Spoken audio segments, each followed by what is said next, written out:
Assalamualaikum warahmatullahi wabarakatuh and a very good morning. So welcome back to another series of our IUM Industrial Webinar Series brought to you by Office of Industrial Links. I'm Kaila Zakaria and I will be the moderator for today's session. So we have now coming to the endemic phase and we have gone through the MCO, the pandemic, and a lot of changes have happened. I think for everyone who's working, who's studying, we had to adapt to a lot of things. And this brings me to today's interesting topic with our special guest, which I will introduce in a bit, which is on adapting to change and being resilient. So within the past 2 years, I'm sure that we have heard about us having to adapt to the new norm, changing the way we work, changing the way we, socialize, changing the way we do things, basically, because we had to suddenly adapt to change. Now, have we gone back to the old norm? So this might be a question that is very important after we have gone through change and then whether we are resilient to adapt to that change and then continue to improve our ways of working or to become better. So for today's topic, we have another CEO and Faculty Program Fellow, which is Professor Dr. Nurul Fadzlin Hasbullah from Kulliyyah of Engineering. Just to recap about the CFP program, so the CEO of Faculty Program is a program under the Ministry of Higher Education where academics would be sent to be attached at the industry for 6 months. So currently, if you might have noticed, it's going on for the fourth cycle, and Professor Fadzlin had gone for the CEO faculty program during cycle 2 from September 2018 to February 2019. A bit of introduction about Professor Lin. So she has been in IUM for 19 years. She obtained her undergraduate degrees, bachelor's degrees from Cardiff University, and also PhD from Sheffield University in the UK. She is now with the Department of Electrical and Computer Engineering from Kulliyyah of Engineering. And today, we would like to hear about her experience when she was attached at MIMOS Berhad. So what does a lecturer do at a company for 6 months when the program is about leadership, about understanding the corporate culture, various activities of governance, and how did she adapt from her day-to-day job to going to the industry. So let's bring Professor Fadzlin on the stage. Assalamualaikum. Can you hear me? Professor Fadzlin, how are you? Alhamdulillah, good. So it's good to see you as we were both in cycle 2 for the CEO and faculty program attachment. Yeah. Okay, so we are excited to hear what you're sharing. So maybe before we start to share about your experience at MIMOS, I'm sure everyone would love to know, why did you apply for the CEO faculty program in the first place? Okay, thank you very much. First of all, Office of Industrial Link, for inviting me, and especially to Dr. Khalilah lah, my good friend who are very persistent in requesting for the talk. Thank you very much for that. Yes, I would first of all, regarding the question, why did I join CEO at faculty? It was the second cycle. It wasn't very popular at that time, so not many knew. And at that time, I was a friend of Dr. Rose, if you Arwah Dr. Rose from COED. So she was the one who said, Fadzlin, why don't you join this? So I said, why? Why should I join this? You know, I was like early in my career. So she said that this will open your horizon. So at that time. So after thinking about that, and then another thing that triggers me was when I've been teaching for a few years already when I came back from my PhD, and I was observing our students actually, and then looking at our students, and I feel there's lack of like leadership among the students. So I notice this problem, but I myself don't have enough knowledge or experience as a leader to help the students. So my intention was at that time, okay, I need to learn. So I need to go and get knowledge, skills that I can bring back to the university and hopefully pass this down to the students. So that was my motivation. So that I can come back to UIA and then inshallah pass this knowledge and skills back to the students. So That's the reason why I joined, and I hope. And the objective of CEO at faculty is not the same as attachment, professional attachment. For like engineer, we have engineering, we have professional attachment. It's not the same because the main objective of CEO at faculty is leadership and management. So so the flavor is different. So the what we be experiencing also different. So it'd be a nice change, to come in when you're Yeah. working and go to the company. Okay So lah. basically, you voluntarily want to put yourself in outside your comfort zone to try Mm, something new, to learn something new. And I think that is actually the essence of adapting to change, because sometimes we have to find a platform that urges us to learn how to change and learn something new in order to grow, right? yes, Okay, yes. so Fadzlin, maybe now, can you share a bit about your experience at MIMOS? Maybe you can give a general introduction first about what MIMOS Berhad is, and Mm. then later on to share about what you do, how is it different from your day-to-day experience as a lecturer or in IUM. Okay, thank you very much, Dr. Kayla, for the question. So some a little bit of background of me, Mos Berhad is for those in engineering is a well-known company. It's a GLC company where the main thrust was the semiconductor industry and also IoT. So it's very much related. The field is related to my background. So there is the company is supposed is like the intention to help the country to excel in these areas of technology and also assist surrounding companies in Malaysia and the university to for facilities and expertise over there. So that's MIMOS Berhad. So and when I was there, I was fortunate to given a project. So when I was there, because I was attached to the CEO, the Encik Rizan over there, and I have another direct supervisor, Dr. Shukri, the director over there, and that Dr. Shukri said, to learn management and leadership, the best way is to learn through doing. So that's how they told me that. So, okay, so they said so because of that, we'll give you a project. You will lead the project, and you will learn throughout the way, and we'll be there to for assistance if there's any. So they gave me a project called MIMOS U. MIMOS U. At first, it was like it is it is an aspiration by the CEO. MIMOS is actually the government put a lot of money in facilities in MIMOS. So the CEO aspiration was to open the MIMOS facilities and services to the public. It was before, but with now with the idea is with new marketing and new strategies. So that was the aspiration of the CEO. Say, okay, Fadzlin, why not you lead? So I was there, like as mentioned by the Khalila, adapting to change. So you are in the university, you are normally, just you teach, you do research, but to manage a project, a big project with many people, not many, every people that you don't know over there. So at that time, I will say, okay, I take the challenge because I want to learn. I hopefully I will learn. So I took the MIMOS project is to consolidate and coordinate the facilities and services available in MIMOS. So it's already there, except for now we want to like brand it, market and brand it as MIMOS U. At first it was controversial because they to even to among the staff we need to like educate them. We are not creating another university. It's just a brand of MIMOS U whereby people can come to MIMOS and they are very clear what they can which path they can go to MIMOS for facilities and services. So that was the idea. So what I had to do over there was when I say lead in MIMOS is a big company. So they have different sections. You have the HR, you have the legal, you have the PR, and the biggest is the technical where most of the engineers are there. So basically my job was to coordinate between all of these sectors and to talk to them to make sure they understand and to bring them on board and have a meeting to push the idea on MIMOSU. So just to share, maybe I can share some pictures of this phenomenon.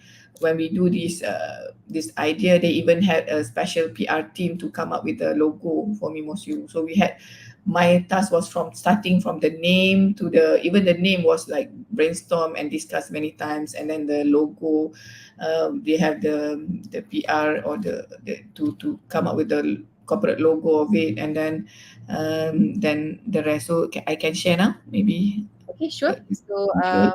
Prof. Fadzlin will share a bit of a screenshot or presentation from her MIMOS experience. Let's bring that to the screen. Okay, jap. Share screen. Okay. Can you see? Okay, yes, it's coming right now. Yes, that's right. We can see that. So this is the MIMOS. This is actually a report for CEO faculty. At the end of the attachment, we were requested to submit a report. So this was my report. So this is the MIMOS logo made by the MIMOS company, PR, for my project. And as mentioned, we have different like sectors inside the MIMOS, and I was supposed to coordinate. So and just while sharing in order to realize MIMOS, on top of consolidating inside the MIMOS, we also meet stakeholders outside of MIMOS. So I'm sharing some photos over here. So while MIMOS, there are many people who come and visit MIMOS. So it was a very interesting experience to me to meet new people over there. This National STEM movement, then Dean of Graduate Council also comes to MIMOS, and also we had a lot of meetings with TVET,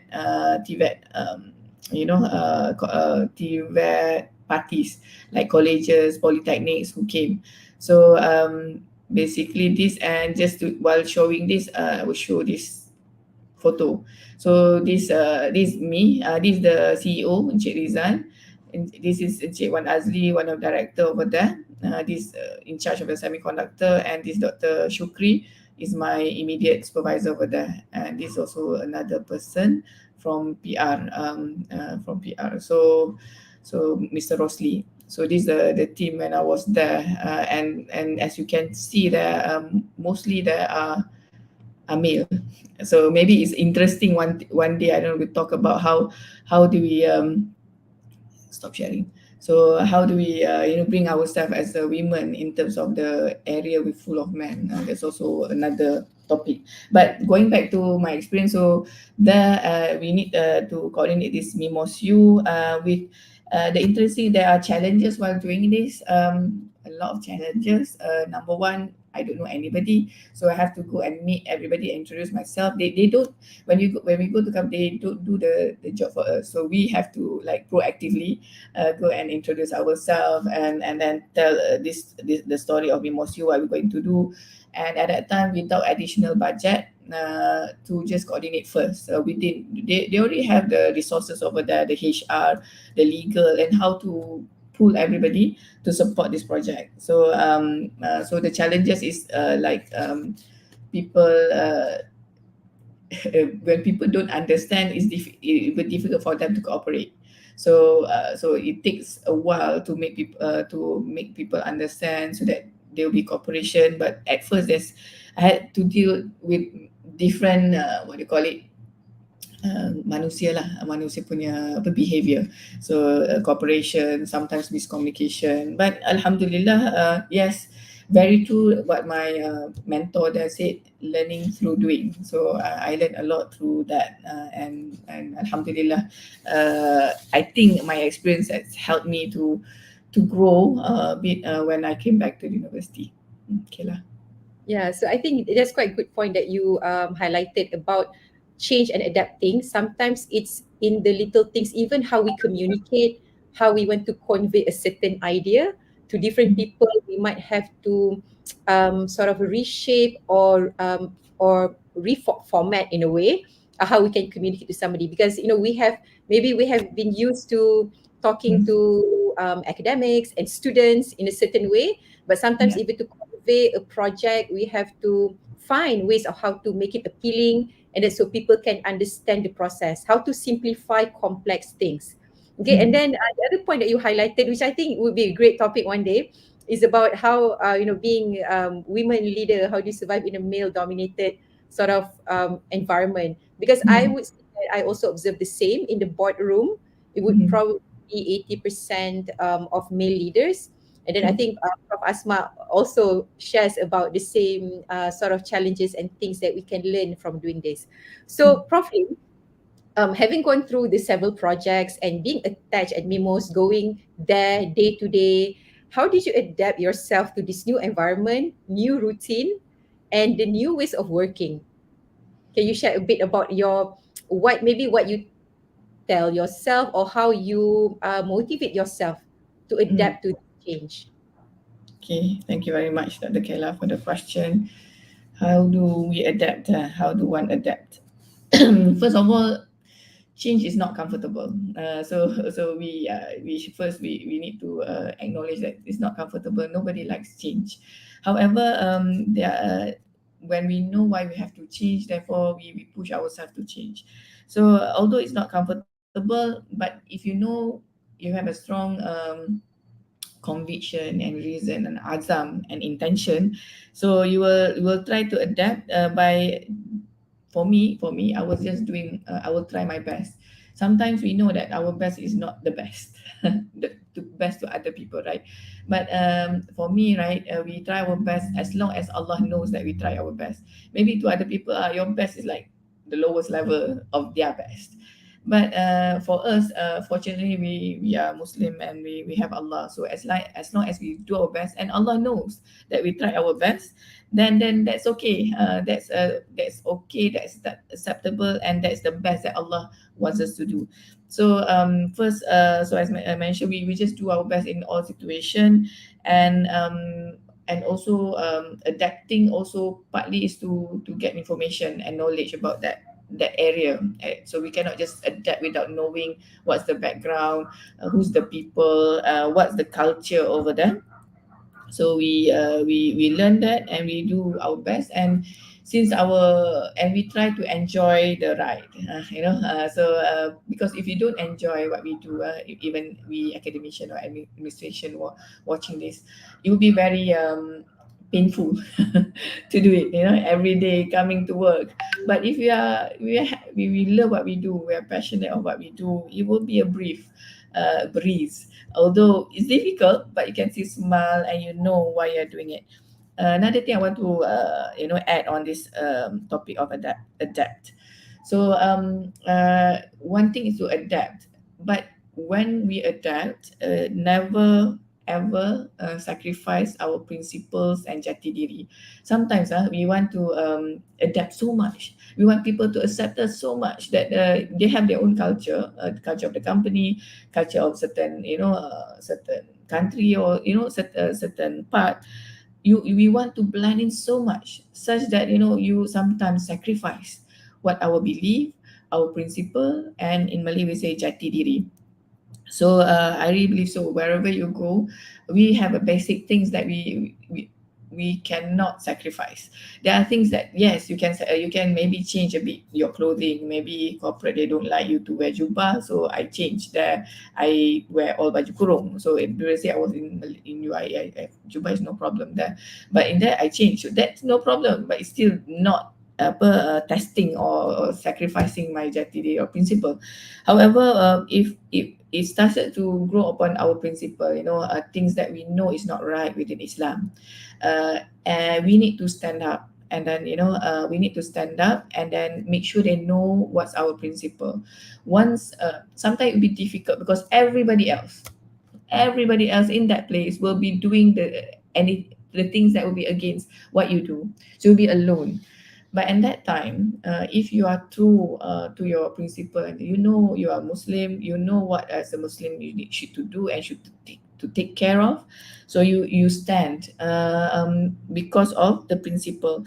So because sometimes I see the students, right, when they go somewhere, they want to blend in. Sometimes we need to have in Arabic we say izzah, your pride of who we are. We are Muslim. We have our heritage and culture. We from IIUM. It's a very special university, so we should bring this belief and jati diri and culture to other people, so they will learn and also benefit benefit from us. So that's how I say. So adapt is good. We try to adapt the best to our ability, but without not sacrificing the values that we have. That's the key. That's the key That's lah. very that's a very important reminder that Prof Lim shared, especially macam for students, to those who are currently going on internship or preparing to go to internship, or those who have recently graduated and entering the workforce, because definitely the work environment out there is various. It may most probably not be the same as how it is in a well guarded campus in IUM, and then we will meet different people with different personalities, different principles, different ways of living and doing things. So I think what Prof Lin has shared about remembering to not sacrificing your principles is a very important component of adapting. Yes, we adapt, we be resilient, but we must not left out the core jati diri or principles that we bring, which are our values. Okay, so just a quick fun question. So you live in Gombak, right? And then Yeah. MIMOS is Sungai Besi. Mhm. So daily you have braved through the traffic of going through from Gombak to Sungai Besi. So how did you tell yourself to enjoy a bit of that traffic jam as part of changing your daily routine? Oh, interesting question, Dr. Kayla. My house in UIA is only 5 minutes, so it's like a huge change from going to UIA to MIMOS. So how do I enjoy? Yeah. So this is what my personal what I did, my personal experience, that yes, it was really troublesome and stressful going to the jam. However, I managed to find a way to enjoy, whereby I downloaded, because when I was here in UIA, we are very busy meeting non-stop here, there do research, not much time to listen to Islamic lectures or sirah Nabi tu macam tu kan. So I downloaded a series, I think dia ada 40 volumes. So throughout the 6 months, I managed to finish the 40 volumes of the Sirah Nabi over there, going through and going and coming back. So I was enjoying listening to the lecture, because I didn't have time before. So this is, I think, maybe Allah, I would say, oh, this is Allah's way of me. I need to increase my knowledge on the Sirah. So that's how I went through, enjoy it. Still lagi painful lah jam, tapi because tapi still you still get knowledge and you feel happy when you listening to the sirah Nabi. And also, that you are not going there, this is sacrifice. Anything big or anything besar kejayaan, and nothing comes without sacrifice. So this my I always remind this my sacrifice in order to get the knowledge and skills to bring back to my students at the university. So then everything need sacrifice. So that was, I just remind myself lah, inilah my sacrifice to my agama and negara dan bangsa. And I like that you shared the tips about making room for opportunities, because although you have to go through challenges, exactly, nothing good ever comes with sacrifice or something too easy. And you have gone through challenges or sacrifice, you know that there's a sweet victory at the end, but you won't taste that sweet victory unless you have gone through that challenges. And then even amidst that challenge is to take opportunity of the little things that can actually bring value, make you happy. So it's not about the grand gesture of things, but the daily things that we can do. So I mean, I love that you also share that, which means that even go to traffic jam, you can try to find something to make you happy. So before I go to the next question, I would like to give a shout out and welcome to our guest on YouTube. We have Dr. Zakwan, who's also our fellow from Cycle 2. So Dr. Zakwan has shared about his experience at Nano Malaysia Berhad. You all can check out the YouTube in Oil's page. And then we also have Dr. Saiful, who was attached at Gerbang Alaf or McDonald's in Cycle 3. So he has also shared about his experience. And we also have Sister Wan Sharina. Thank you for joining us. So members who are in YouTube, you can ask questions in the chat box, and then I will relay the question to Prof. Lin. Okay, meanwhile, let's go to our next question. Okay, now you have adapted from being a lecturer to for 6 months working at MIMOS. So what are some of the new ways of working that you learned while you're doing your attachment there? Okay, thank you, Dr. Kayla, for the question. New way of working. Yes, because it's as mentioned before, is very much different when we are attached there for leadership and not research. If research, roughly we are comfortable, but leadership and management is really different. So it was to me, it was a exponential growth of learning. That and one different ways of working. I think not different ways of, and for me it's like enhancing my work ways of working. So for example, I learned that, I learned, we know, but there it enhances this understanding of learning to respect the hierarchy. Because here we have hierarchy in IIUM, but there it is more prominent. Here we have, as a lecturer, we have autonomy, also partly autonomy, we can do certain things, but there the way they work is slightly different. So therefore I learned that we need to respect the hierarchy and then to know people so that we can work according to their culture. Then another way of enhancing the working is on teamwork. So yes, we have teamwork in the university. Biasanya kalau kita teamwork in terms of the department, we do department working together. Research pun, if you have a research team, tapi sometimes rarely we have research team. We only have our students and us. We don't have a big. I don't know. Maybe others have, but for me no. So there, I learned enhancing the teamwork with various types of people. Not only, as mentioned by Dr. Kayla mentioned, normally we talk to the same people, engineers to engineers. So, but there to work, to talk to the legal, to the lawyers. Oh, it's very interesting talking to lawyers. I was like, first when I talk to the lawyer, I was like, they have different way of talking. So and then I learned, oh, this is the way they talk, so I need to change myself. So now I understand that lawyers are like this. Then I also have to team working with the HR. Had also different way. So they are very different than engineers. We are straightforward people. So we say A lah, B lah. We don't say A and then mean C or something like that. But with this different background of people, you learn to understand them and then to do team working with them. And as mentioned, learning the new ways. There are a lot of challenges while learning new ways, but the thing is, never to give up. So my story actually attached to MIMOS was a bit unique, I think, compared to other, maybe attachment to other companies. It was unique. I don't know whether I can say it here how unique it is, but it was unique such that in the end I volunteered myself to be inside what they call it, industrial court. They make a tribunal. So there. So I was there, but it was, I think, Allah ni maha kaya lah. He put me there in that kind of situation to learn. One thing, learning or to never give up, and also learning that we always need to be careful wherever we are, because sometimes in IIM, alhamdulillah, I always tell people outside, IIM is, mashallah, very very nice place to work. People that like Dr. Khalila, very nice, smiling, very nice, always give you, macam Dr. Azami, they're all very nice people. But sometimes out there, then not everybody are nice. So we need to know how to protect ourselves in this kind of situation, so that we don't be too naive. So that's also partly the island. So way of working, to be careful for every step that you do.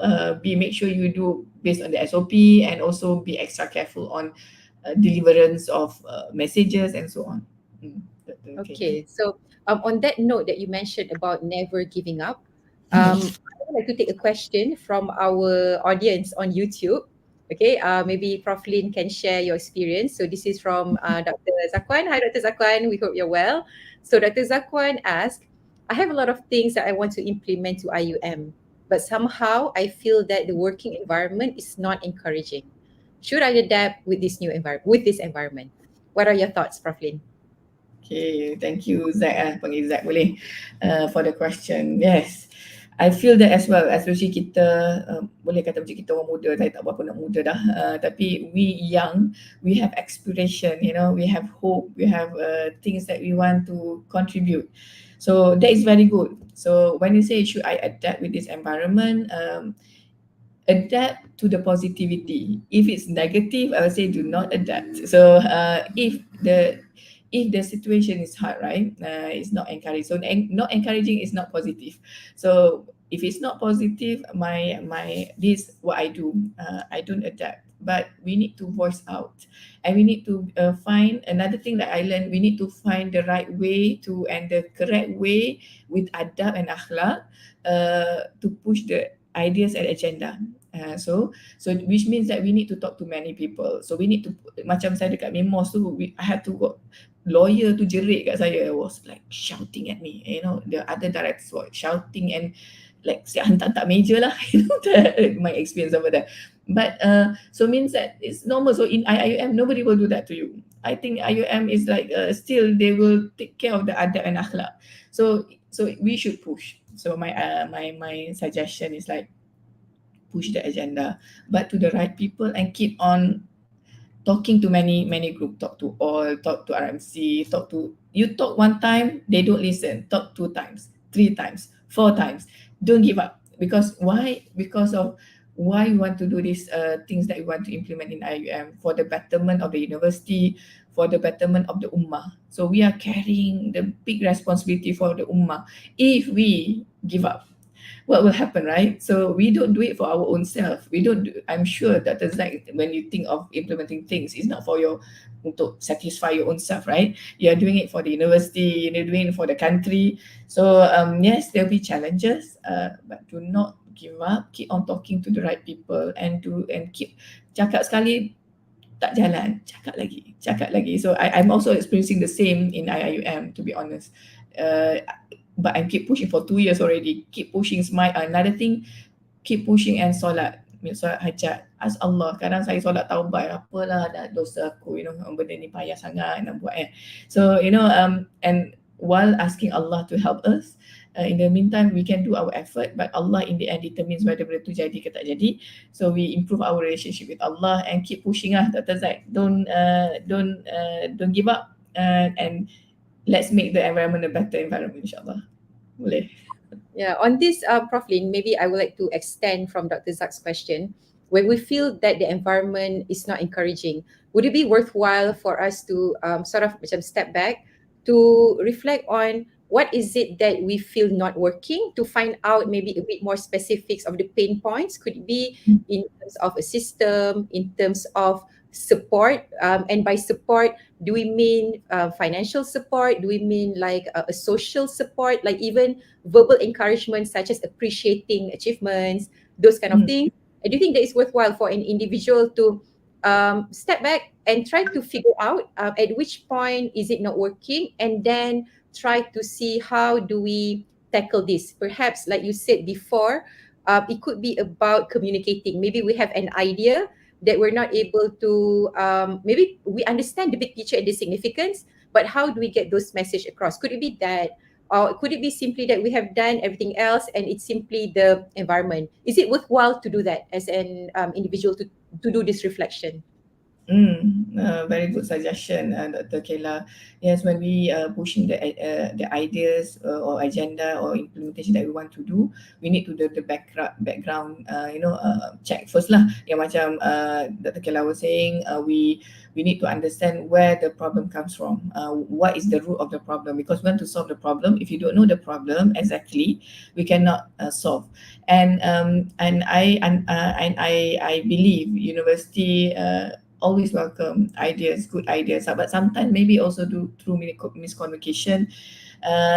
So we and they don't see the point that we see, mungkin macam tu. So also therefore, yes, when we identify the problem and we volunteer, Dr. Zack, sometimes nowadays I volunteer myself everywhere. If I think that I need the thing to be done, let's not hope other people to, maybe it's good to hope, but sometimes you just push yourself and then just volunteer here, there, for the sake of Allah. When we volunteer, bukan untuk orang pandang hebat lah, apa Dr. Fadzlin ni volunteer sana sini. No, we volunteer for the sake of Allah, and every effort that we go towards that will get rewarded by Allah. Tak jadi pun will be rewarded by Allah SWT. So but yes, when you identify, yang Dr. Kayla kata, the problem, so that we can communicate where are the problem. Sometimes bila kita dalam office pun kita mungkin tak nampak problem tu, so we can help them to identify the problem and volunteer to and not only suggest, many people can suggest, but also volunteer yourself to solve the problem, inshallah. Yeah, it takes a lot of sometimes the word altruism ataupun being selfless, to know. I think the push factor is knowing our bigger purpose, why we're doing something, and at the same time, I think we must also take care of ourselves as well. Of course, we want to push ourselves as much as we can, but then not stand of sacrificing our own health, our own mental health, our own principle. So it's about, I think, come to a point, you just sort of have to weigh in whether the battle is worth fighting or not. Come to a point. So maybe that could be, helping us to come back to our sense of judgment, to see how far do we fight for something. But I think the spirit of never give up is very true, even in CO faculty program. And then coming back and then doing everything when they have a mission, they want to do something. Of course, challenges will come in. So how do we go about from that? Okay, so we'll go to the next question. First of all, thank you, Dr. Zack, for asking the question. We welcome others to ask as well. Okay, all right. So, what were the lessons that you learned during CO faculty attachment? Maybe some of the key lessons or take home points from your CFP experience. Okay, thank you very much, Dr. Kela, for the question. These the three main that I learned. Can I share? I will share my screen. Just sharing the report that I made. Dia nampak tulisan tu mungkin lebih senang nak faham. Okay, can you see? Tapi dia macam sikit. Lesson number 1 that I learned, which I put in the report, was networking. Yes, we know that networking is important. I know before networking is important before I went to this attachment. However, the significance of networking, it doesn't hit me until I was there. In MIMOS, because it's a center where many people came there, roughly macam a week there are 3-4 visits of other people. We meet new people all the time. So then I realized that networking is very important. Even if we say we are a researcher, right?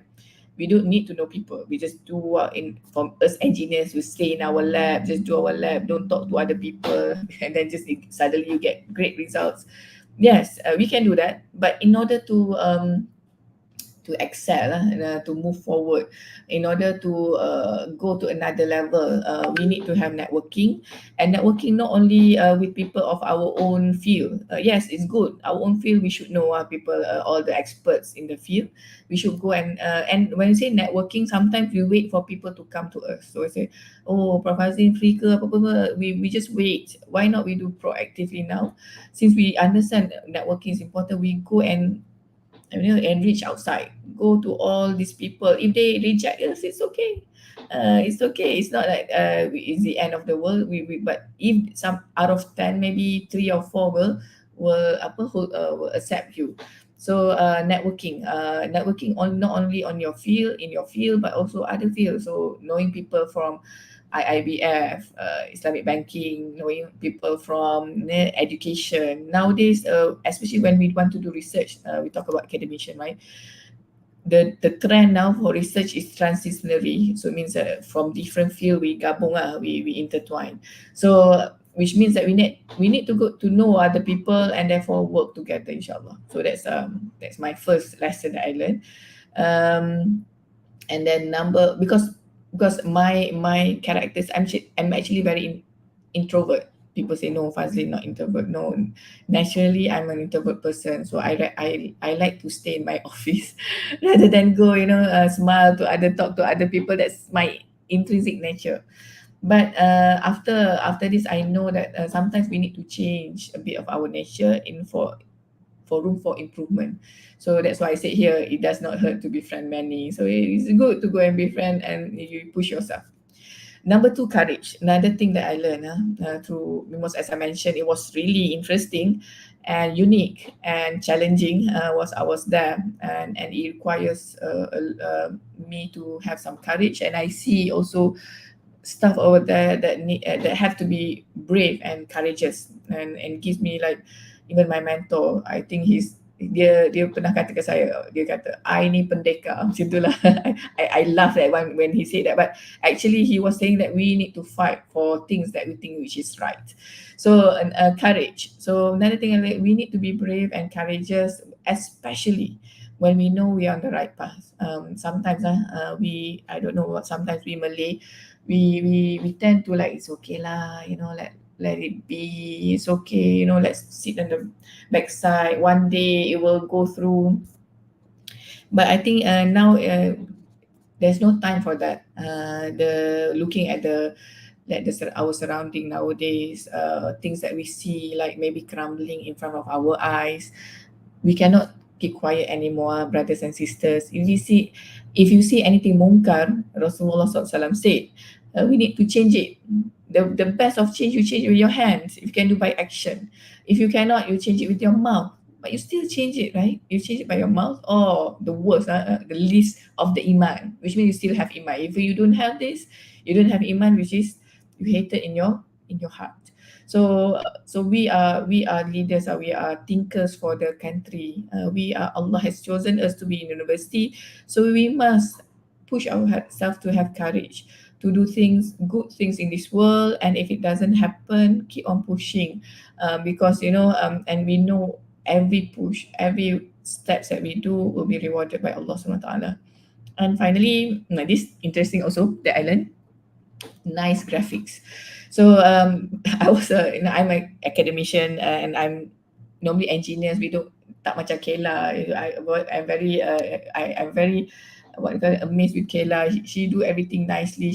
Her handwriting is very pretty. My handwriting, like sometimes I cannot read my handwriting, something like that, And my slides are like so boring, when teaching. But when I was there, I was under this CEO. The CEO is coming from a consulting company before. So he said the 90%, I think his quote, I can't remember, 90% of the fight is on the presentation. So the presentation must be like wow. Although it may be the content not so wow, but if the presentation is wow, then it gives a good impression and people accept it.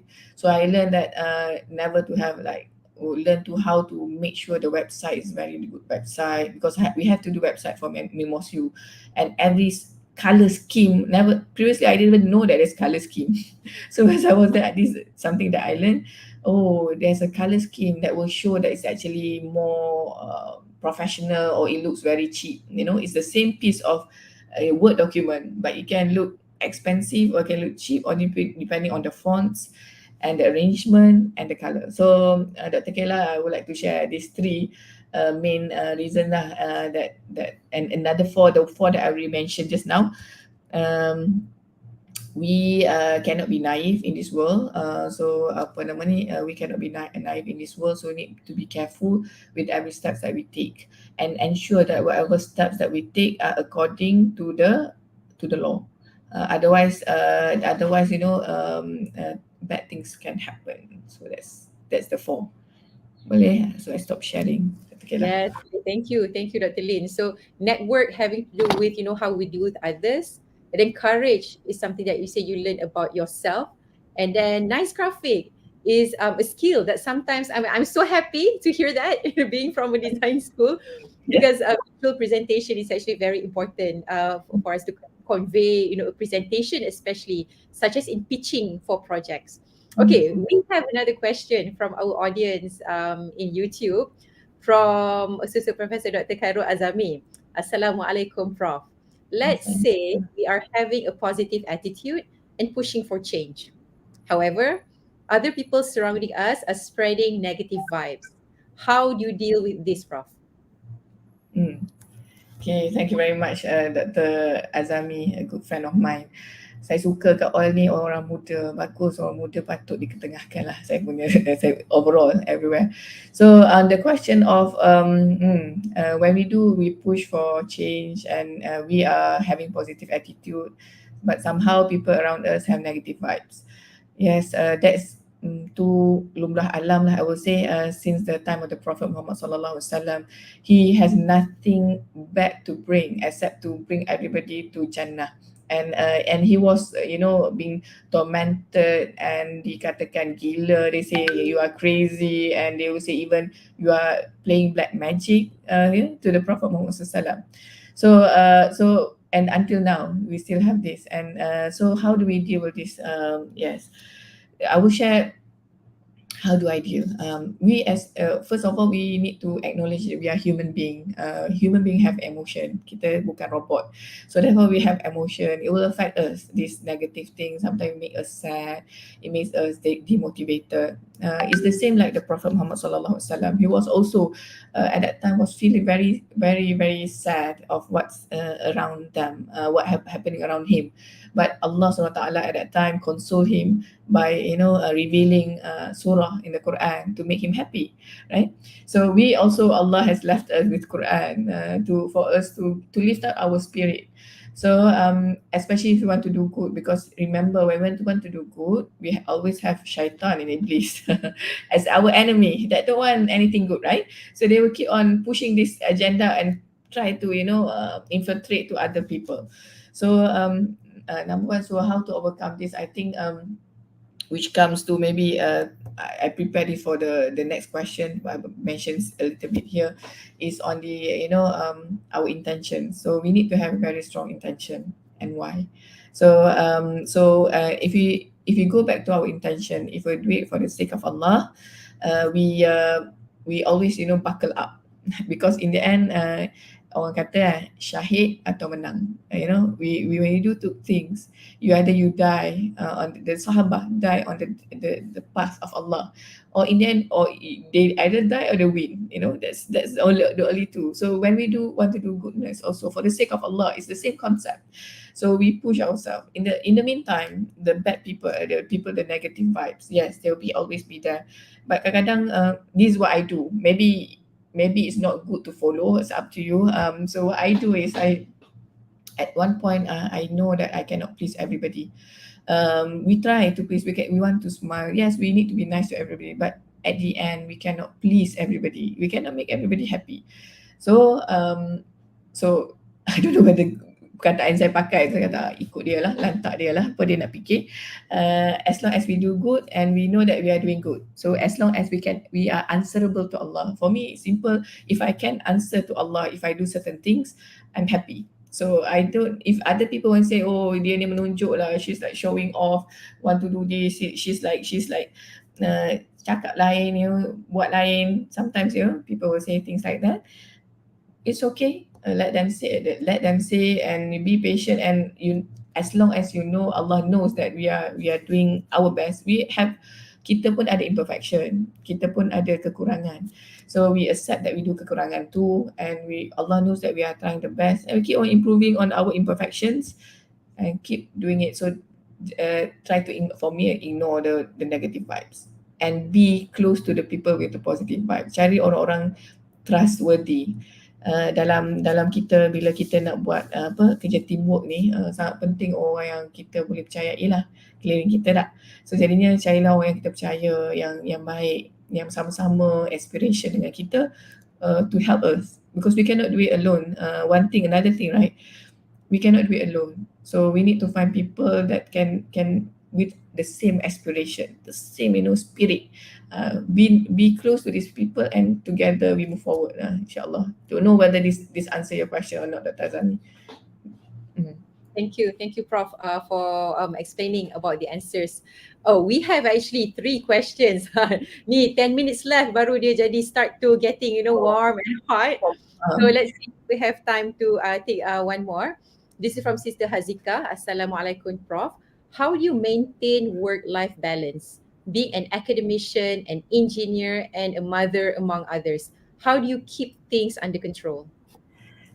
Very nice, Zika, Dr. Hazika, very young lecturers from Core 8, harapan kita juga ni. So how do you maintain work-life balance? Okay, good question. I will say honest answer is a struggle. So I think for everybody, it's a struggle to maintain work-life balance. So kadang-kadang, this is my honest answer, kadang-kadang kita berjaya, kadang-kadang kita tak berjaya. So that's life, you know. Kadang-kadang kita semuanya buat sunnah, semayang qiyamul lail, kadang-kadang tu terbuat juga benda-benda lara, you know. So tapi the average engineer, they're talking about the naik turun, but the average should be higher up, so mana kita boleh lah survive. So how do I survive, trying to survive this, to say that I fully know how to for the work-life balance, 100%, I would say no. I'm still learning. I'm still struggling. Then how do I survive until now? I don't know what will happen in the future. Was that um, we need to have semua benda ada haknya. I don't know whether I can speak Malay here or not. You know, everything have its own hak, rights that we need to put. As a mother, your children have rights upon you. As a wife, your husband has rights upon you. As a daughter, you also have your parents have rights upon you. And as a staff of IIUM, also the university has rights upon you. So when we understand all these rights, so we cannot like neglect any of the rights. But like practically dalam Islam pun dia ada apa tu, what's the word in Arabic, dia macam priority, tak ingat perkataan tu. Dalam Islam pun kita ada priority yang ke mana kita dahulukan and mana kita letak ke belakang for a while. And this priority sometimes is not consistent, you know. We need to be dynamic. It will change.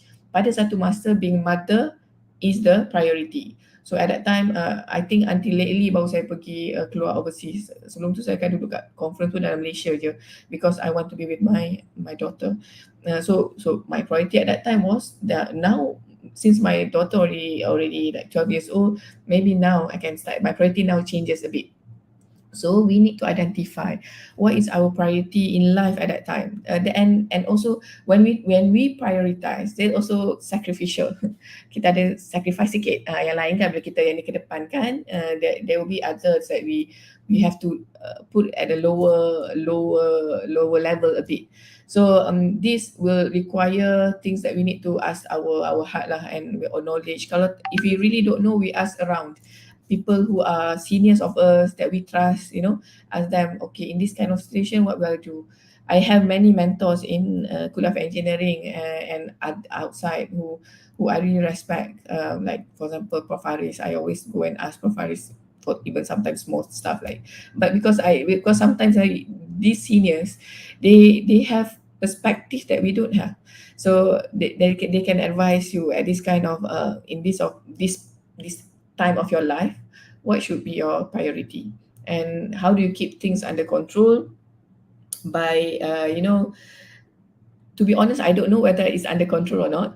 However, I ask Allah to put it under control.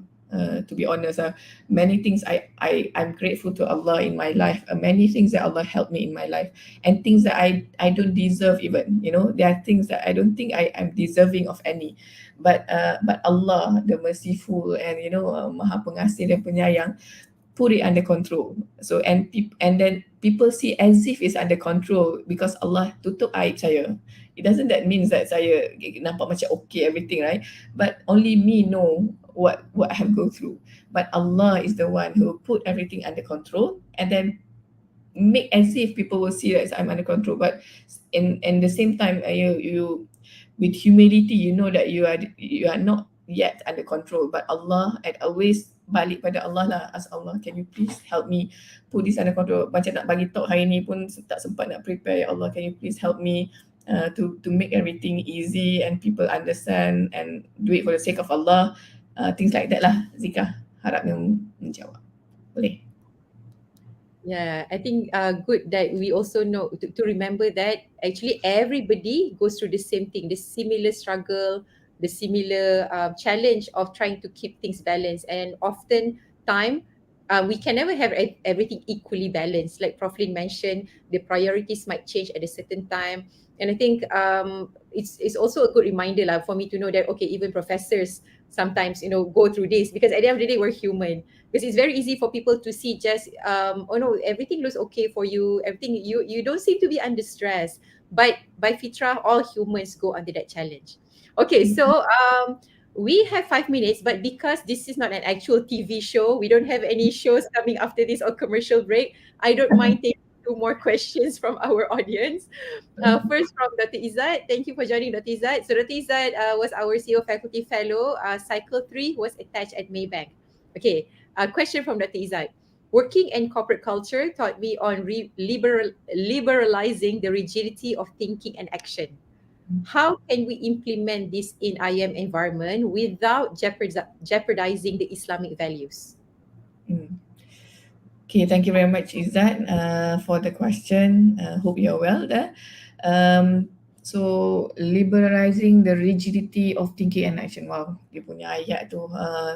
Kayla boleh make it simple lah, apa point, mungkin saya tak pernah faham, Okay. takut saya salah jawab, Moderator saya nak kena faham tolong lain. kupas.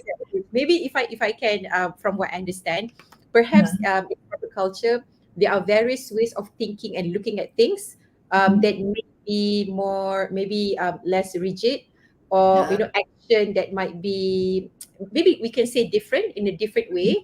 So how can we implement some of these ways of thinking and action but without jeopardizing our Islamic values in IUM?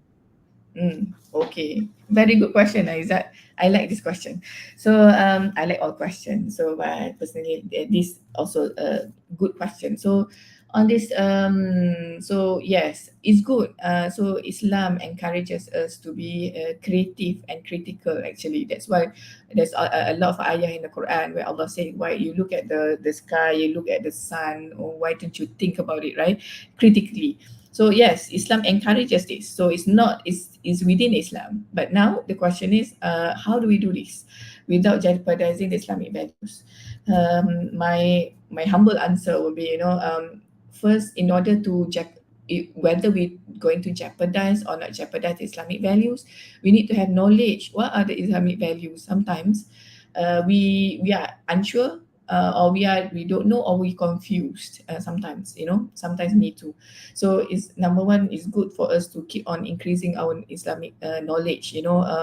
Banyak knowledge on fiqh, macam-macam fiqh ada. So saya engineer, I'm not an ustazah, but I keep on learning. There are many courses here, so that we know is within. So number one, learn. Number two, if we don't have time to learn, kadang saya pun tak sempat. Kadang sorry lah, macam nak baca buku pun sekarang ni macam itulah, balik penat letih. So so let's say we try, but maybe banyak lagi yang we need to learn. Then we ask people who are expert in the Islamic values so that we'll know. So sometimes dia macam you need to be creative but also sensitive also to the Islamic values.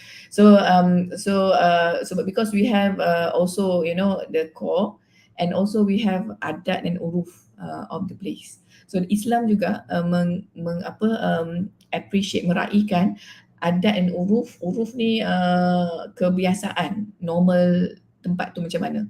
So kita kena hormat juga tempat tu. Kalau kita pergi ke Korea, ke tempat dia macam gitu, kita kena hormat uruf dia as long as not against Islam. So we need to be we need to know and be sensitive of all this. Let's say we know already, assuming that we know all this Islamic knowledge, we need to be sensitive and knowing Malays, the way we do, I know when we go outside, we bring this culture of direct. Saya pun macam tu, saya engineer. Tapi one thing I learned from my seniors, we need to bring the ideas in a way that is subtle and strong. So it's a skill actually, to say it so that orang tak terasa how we say it, but in the same time also they got the point. So this is a skill that I think we all of us should learn on how to say. In Islam we say berhikmah, dengan hikmah. So maknanya hikmah ni meaning that the other people will not, walaupun keras kita cakap, dia mesakit dapat apa yang kita kata tu, tapi dia pun rasa ada respect di situ. There'll be respect over there. So so keep on doing it, but find ways of how to make sure it's solving, touching the, macam mana nak jaga sensitivity, how to take care of the sensitivity of the other parties, and you are clear that it's actually not breaching the Islamic values. If it's breaching the Islamic values, not in IM, anywhere in the world we shouldn't do that, especially in IIUM, Garden of Knowledge and Virtue. Cumanya caranya how to, and kalau and another thing, doa lah. Kadang saya pun macam tu, kalau nak jumpa orang-orang besar dengan saya ni, siapalah, saya ni kecil je kan, tapi when we want to go to meet people, I also I'll ask Allah to make my pronunciation clear, bil hikmah, and they see as something that acceptable. So always again, kalau saya lah back to Allah, balik hubungan kita, sebab Allah can change the perception of the person who listening to us. Dia dengar macam mana, dia dengar nampak macam negatif sangat ke, atau dia dengar, oh, this actually you have a very good idea. So Allah yang pegang hati dia. So therefore another way, bagi saya shortcut lah sebenarnya, shortcut for me, everything Allah. Kalau apa-apa tak boleh nak buat je, semayang 2 rakaat hajat ni, minta dengan Allah, insya-Allah I will make it easy. Macam tu lah. I don't know whether it's answering. Hopefully it answers. Is that? Yeah, we are also human. I mean, at the end of the day, we're human. We make mistakes, and then we also are in a learning process. I think being also academics in IUM, I mean, I myself know that it's still a learning process, learning about implementing Islamic values and what are the ways and the actions suitable for it. And I think when you touch on sensitivity, that's very important, because sometimes we must admit we do overlook on certain things, and then we do make mistakes from overlooking something. And then I think we have to take it, like as they say, with a grain of salt, in which that, okay, this is something that we've overlooked. How do we learn from this and make it better in the future in that spirit? Okay, so we're going to take one more question from Brother Hanafi. Salam, Prof. Since we are encouraging our staff to engage with the industries to keep us sustained and keeping relevant, do you think it is feasible for us to be an entrepreneurial university? Dr. Hanafi, thank you very much. Waalaikumsalam. Thank you very much, Dr. Hanafi ni from engineering, yang also fellow Harapan Ummah juga ni. So question is, yes, we encourage our staff to engage with industry. Is good. Then do you think it's feasible for us to be an entrepreneurial university? This is my personal opinion. Just to share, my sister is a lecturer in UMK, in Malaysia, Kelantan, and it's an entrepreneurial university. So they have syllabus very much tailored, and the way they teach also different from other universities, because their main course is entrepreneur. So this is my personal opinion. Maybe right, maybe you don't have to take it. Every university have a niche. Every university has its own mission and soul and base and fundamental. So semuanya unique in its own way. And especially IIUM. To me, I always say, saya sayang UIA. That's why I'm volunteering here, there. Like, I don't care, because when you care and you feel that you belong, and you love something, you will sacrifice for it. That's what love means, right? So and the basis of the university, our university, is actually Islam. The basis is Islam. So the niche should be Islam. So maybe Islamic entrepreneur university possible, but the basic should be Islam. Sometimes I worry. This is my worry. We go and we have aspiration, which is good, but we forget our roots. Sometimes we go with the industry, is very good, but we forgotten our roots. So our root is Islam. Basic of Islam, we should push the agenda of Islam everywhere. If we don't do this, brother, who will do it? You tell me. In the other university, who will do it? So it's our job and role as responsible. Why Allah has put us in IIUM to push this idea and agenda. So on the entrepreneurial university, I think it can be a branch. So we have, instead of being a university, we can have a strong arm of entrepreneur and supporting the whole agenda of Islam. Because as you know, we in Islam also encourages businesses, and and financial is very important in Islam. To even da'wah needs monetary. So if your passion is towards this, I highly encourage it and assist the university to have a strong wing of this. Push it. So in the end, it will support the whole university to move forward. So it may not be the main theme as the entrepreneur university, but a strong entrepreneur wing that will assist everybody to move forward. That's my humble opinion lah, Dr. Hanafi. Thank you, Prof. Lin. I think it Mhm. has been an amazing 1 hour to chat with you and have a conversation with you. Before I wrap up, so for those of you who are still online, don't forget you can sign in your attendance and also give us a feedback. And also, we welcome suggestions of topics that you would like for Oil to share in our webinar. So today, Prof. Lin has shared about adapting to change and being resilient. And from Prof. Lin's sharing, I have extracted 5 key points. The first one is that we need to know why we have to change. So this can be the driver or the motivation of when we go through that challenge. Number two, get information and knowledge, because it's very important to go into something not blindly, but having learned what is it that you need to prepare. Number three, never sacrifice your principles or jati diri and never forget your roots. So I think this is a very strong reminder, and we need to be reminded of this from time to time, especially now as the world moves very fast. We have a lot of exposures from various media platforms. So to always go back to the principles of our jati diri and roots. Number four, was it one? Okay, number four, enjoy the ride. So as we go through challenges, we have obstacles, but we also want to make sure that we have that motivation to get through it.